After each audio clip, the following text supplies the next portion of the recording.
Okay, അപ്പൊ നമ്മൾ ആടുജീവിതം കണ്ടു.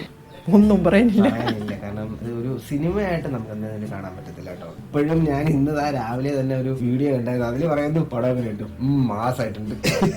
മാസമൊന്നും പറയാൻ പറ്റത്തില്ല, ഒരാളുടെ ലൈഫാണത് കാണിക്കുന്നത്. അപ്പോൾ ഒരിക്കലും കൊമേഴ്ഷ്യലായിട്ട് ഇതുപോലെയൊന്നും പോയി ചിന്തിച്ച് കളയരുത്. അല്ലാത്ത രീതിയിൽ ഒരാളുടെ റിയൽ ലൈഫ് സ്റ്റോറിയാണ്, അതൊരു ട്രൂ സ്റ്റോറിയാണ്. അത് ഒരാളുടെ എന്ന് പറയാൻ പറ്റില്ല, ഈ നജീബ് എന്ന് പറഞ്ഞ വ്യക്തിയുടെ പോലത്തെ അനേകായിരം പേരുടെ കഥ ഒന്ന് ജസ്റ്റ് ഒന്ന് അവർ കാണിച്ചിട്ടുണ്ടെന്നേ ഉള്ളൂ. അപ്പോൾ ഇതിൽ മെയിനായിട്ട് എടുത്ത് പറയേണ്ടത് നമ്മുടെ പൃഥ്വിരാജിന്റെ ആ ഒരു ട്രാൻസ്ഫോർമേഷനും ഡെഡിക്കേഷനും ആ ഒരു ഹാർഡ് വർക്കും ഒക്കെ തന്നെയാണ്. അത് ശരിക്കും പറഞ്ഞ ഒരു രക്ഷയില്ല, ശരിക്കും പറഞ്ഞ ഹാറ്റ്സ് ഓഫ്. കാരണം പുള്ളിക്കാരന്റെ പല ഇന്റർവ്യൂസിലും നമ്മൾ ആദ്യമേ അറിഞ്ഞായിരുന്നു. കാരണം ഇത്രയും വെയിറ്റ് ഒരു 30 എങ്ങാണ്ട് വെയിറ്റ് കുറച്ചായിരുന്നു പുള്ളിക്കാരൻ. 98 67 ട്രാൻസ്ഫോർമേഷൻ ആയിട്ടുണ്ട്. അപ്പൊ കേട്ടപ്പോ ശരിക്കും പറഞ്ഞ അത്രയൊന്നും പ്രതീക്ഷിച്ചില്ലായിരുന്നു. ബിഗ് സ്ക്രീനിലെ സത്യം ഇത് കാണുമ്പോൾ അത് റിവീൽ ചെയ്യുന്ന സീനുണ്ട്. ആ സമയത്ത് സത്യം പറയല്ലോ, ഞാൻ സെന്ററിലായിരുന്നു, എന്റെ ഇട സെല്ലിൽ നീത്തിയേട്ടനും വല സെല്ല് വേറൊരാള്, 3 പേരും അടുത്തിരിക്കുന്ന ആളെ എനിക്ക് അറിഞ്ഞൂടാ, എന്നാലും പുള്ളിക്കാരനും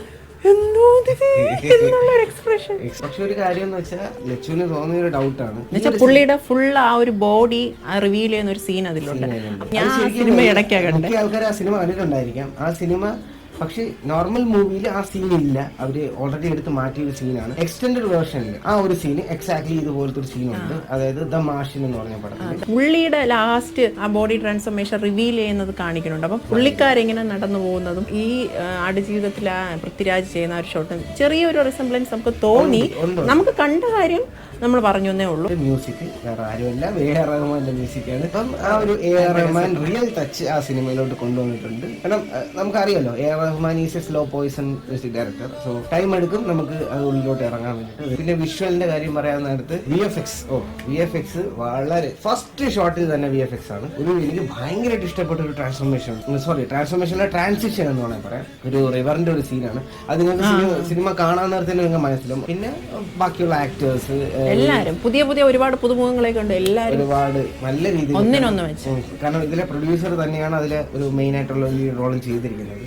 നമ്മുടെ ഒരു സജഷൻ പോലെ നമുക്ക് തോന്നിയതാണ്. ലാസ്റ്റ് സിനിമ തീർന്നപ്പോഴത്തേനും നമുക്കിപ്പോൾ ആ ബിഗ് സ്ക്രീനിൽ പുള്ളിക്ക് ഒരു ട്രിബ്യൂട്ട് കൊടുക്കുന്ന പോലെ ലാസ്റ്റ് ആ നജീബ് എന്ന് പറഞ്ഞ വ്യക്തിയുടെ ഒരു ഫോട്ടോയോ അദ്ദേഹത്തിന്റെ ഫാമിലി ഫോട്ടോയോ കാണിച്ചിരുന്നെങ്കിൽ മിക്ക ട്രൂ സ്റ്റോറീസിലും ക്ലൈമാക്സ് അല്ലെങ്കിൽ ആ എൻഡ് ക്രെഡിറ്റ്സ് സമയത്ത് അവർ ട്രൂ സ്റ്റോറിയുടെ ആ ഒരു എന്തെങ്കിലും കാണിക്കുകയായിരുന്നു. ഇപ്പൊ ഈവൻ ഇഫ് നമ്മുടെ അടുത്തിടെ ഇറങ്ങിയ മഞ്ഞുമൽ ബോയ്സിൽ ലാസ്റ്റ് ആ ഒരു രോമാഞ്ചത്തിൽ ഒരു ട്രിബ്യൂട്ട് പോലെ ഒരു ഫോട്ടോഗ്രാഫ് അതുപോലെ പുള്ളിക്കാരൻ്റെ ഒരു ഫോട്ടോഗ്രാഫ് കൊടുത്തു. കാരണം വേൾഡ് വൈഡ് ഇറങ്ങുന്ന മൂവി അതെ കുറച്ചുകൂടെ ഹിറ്റ് ചെയ്യണമെങ്കിൽ ആ പുള്ളിക്കാരനെ കണ്ടിരുന്നെങ്കിൽ ഭയങ്കര ഒരു അവോയ്ഡ് ചെയ്തിട്ടുണ്ട്. അവോയ്ഡ് ആണോ അത് അവർ മറന്നുപോയതാണോ എന്നറിയില്ല.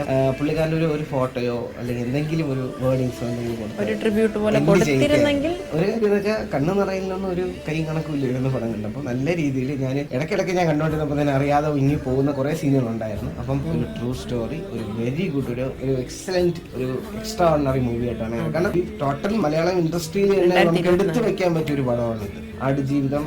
എല്ലാവരും തിയേറ്ററിൽ പോയിട്ട് തന്നെ കാണണം, തിയേറ്റർ എക്സ്പീരിയൻസ് ചെയ്യേണ്ട ഒരു മൂവിയാണിത്. അതുകൊണ്ട് പിന്നെ പൃഥ്വിരാജിനെ പറയാനൊന്നുമില്ല. പൃഥ്വിരാജ് അദ്ദേഹത്തിന്റെ മാക്സിമം ഈ ബ്രെഡൊക്കെ കഴിക്കുന്ന സീനൊക്കെ ഉണ്ട്, കുബൂസ അങ്ങനെ അതൊക്കെ കഴിക്കുന്ന സീനുണ്ട്. ഒപ്പമായി അതിലേക്ക് പുള്ളിക്കാരൻ്റെ എക്സ്പ്രഷൻ ഒന്നും പറയണ്ട, പൊളി അടിപൊളി. പൃഥ്വിരാജിനൊക്കെ എപ്പോഴെങ്കിലും കണ്ടിട്ടുണ്ട്, ഇനി കാണണമെന്നുണ്ടെങ്കിൽ രണ്ടുപേർക്കും പോയി കെട്ടിപ്പിടിക്കണമെന്നുണ്ട്. അത്രയ്ക്ക് കീഴിലോ ഭയങ്കരമായിട്ട് ഇഷ്ടപ്പെട്ടു പൃഥ്വിരാജിനെ. ഒരുപാട് താങ്ക് യു